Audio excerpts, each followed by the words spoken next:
Welkom by ons tweede episode van ons kommunikasie met mekaar op hierdie elektroniese manier.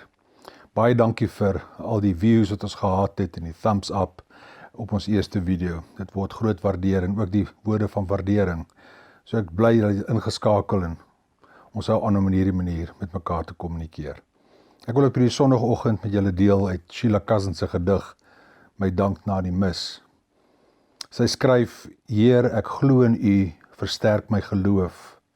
Ek vertrou op U, versterk my vertroue. Ek bemin U, laat ek U nog meer bemin. Ek is spyt oor my sondes, verskerp my spyt. Ek aanbid U as my eerste begin. Ek verlang na U as my laaste einde. Ek loof U as my gedurende hulp. Ek roep U aan as my liefdevolle beskermer. Laat U wysheid my lei, korrigeer my met U regverdigheid, vertroos my met U genade, beskerm my met U mag. Ek gee U my gedagtes, Heer, laat hulle oor U wees. My woorde, dat hulle U in gedagtes sal hou, my dade, dat hulle my liefde vir U mag weerspieël, my lyding, om verduur te word tot U groter heerlikheid.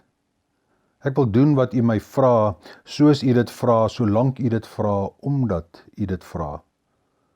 Heer, verlig my begrip, versterk my wil, reinig my hart en maak my heilig. Help my om my sonde van die verlede te erken en om versoeking in die toekoms te weerstaan. Help my om my menslike swakhede te bowe te kom en om sterker te word as Christen. Laat my U lief hê, my Heer en my God, en help my om myself te sien soos ek is, 'n pelgrim in hierdie wêreld, 'n Christen geroep om die lewens wat ek aanraak te respekteer en lief te hê, die in gesag bokant my, my vriende en my vyande. Help my om woede met sagmoedigheid te oorwin, hebsug met vrygewigheid, halfhartigheid met toegewydheid. Help my om myself te vergeet en om uit te reik na ander. Help my om verstandig te beplan en om risiko's moedig te neem, laat ek geduldig wees in lyding, beskeie in voorspoed. Help my om aandagtig te bid en om matig te wees met voedsel en drank, getrou in my werk, standvastig in my goeie besluite. Wat 'n mooi gedig ook vir hierdie tyd waarin ons leef. 'n Tyd waarin ons so half gevoel, ons is in ons huis, ons is so half in ons binnekamer, ons kan nie op straat nie, ons kan nie na die winkels nie, ons moet mooi beplan vir die dag van môre. Dis 'n gedig wat praat oor geloof en oor vertroue en wat ons sê as ons sê dat ons God bemin. Hierdie gedig praat oor 'n versoek om dat U God ons sal lei, dat U ons sal vertroos, dat U ons sal beskerm. Wat sê ons as ons dit sê? Kan ons regtig praat in hierdie tyd wat ons bekommerd is en gespanne is? Kan ons werklik nog steeds sê dat U is my eerste begin en U is my verlange na my laaste einde? Ek wil hê dat ons regtig in hierdie tyd waarin ons is, as ek na hierdie gedig van Sheila Cousins kyk, om te kan sê dat Here gee dat ek sal doen soos U vra, solank U dit vra, omdat U dit vra. En wat is dit wat God van ons vra? God vra van ons om ons harte oop te maak. Dit vra vir ons om elke oomblik van die dag bewus te wees, dat ook in hierdie teenwoordigheid waarin ons leef, op hierdie Sondag, in hierdie tyd van isolasie, maak ons harte oop vir hoop, is God ook in ons teenwoordigheid. God is in ons interaksies met mekaar. Hou kontak met mekaar, met vriende, veral met hulle wat in afsondering en alleen is in hierdie tyd.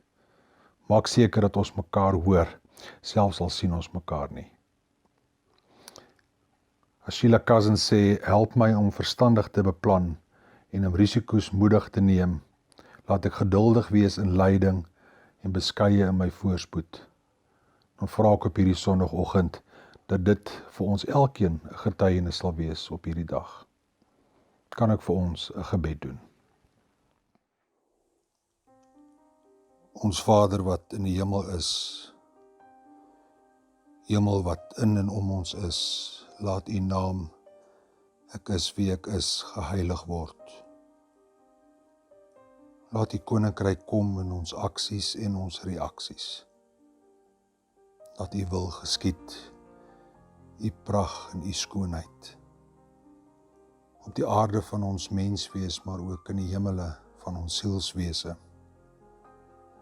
Gee ons vandag ons daaglikse brood het ons herinner aan ons eenheid met mekaar, en leer ons wat vergifnis is, want om te vergewe, o Heer, kom ons vry uit die tronk van ons skuldgevoelens en ons vrees.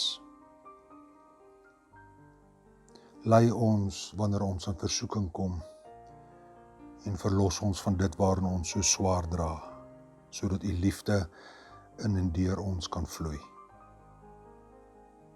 Aan U behoort die heerlikheid van ons verwondering en ons aanbidding van nou af tot in aller ewigheid. Amen.